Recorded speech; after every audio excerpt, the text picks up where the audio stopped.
কি গো ভাবি, কেমন আছেন? ভালো আছি, কয়েকটা কাঁচামরিচ নিতে আইছি। কোথায় গেছিলেন? শূন্যতে খাতনা দাওয়াত খাইতে গেছিলাম।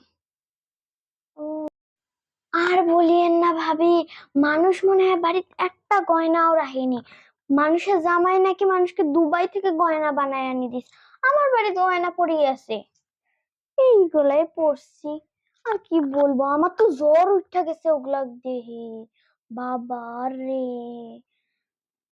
ও তাই, আপনি আবার অতগুলো গয়না পরে দিতে পারেন নাই? গয়না থাকলে কিভাবে পড়ে যেতে হয়।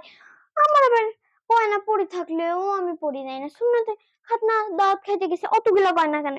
আমার সিম্পল থাকতে আমার বেশি ভালো লাগে ভাবি, তাই না? দাঁড়ান আমি আপনার জন্য কাঁচা মরিচ সুন্দর লাগতেছে, সুন্দর লাগতেছে। কি ভাবি, তাহলে আমি আপনার জন্য টাটকা কাঁচা মরিচ লই আনি। এমনিতে পড়ছে 10 ভরি গয়না আর বড় বড় কথা। নিজে কম পড়ছে নাকি? এমনিতে 10 ভরি গয়না গায়ের ভিতর ঢুকাইছে আর বড় বড় কথা কয়, কইলে আবার হয়ে থাকে। কইলে আবার কাঁচামরিচ দেবে না, তাই জন্য চুপ হয়ে থাকি। মুখ ভালো, সুন্দর সুন্দর কইতে থাকি, আর বেশি কথা কওয়া যাবে না বাবা। বলবে কাঁচামরিচ নিতে আইছে, আমার নামে দুর্নাম, আবার আমার বাড়িতে কাঁচামরিচ নিতে আইছে। বেশি কথা কওয়া যায় না।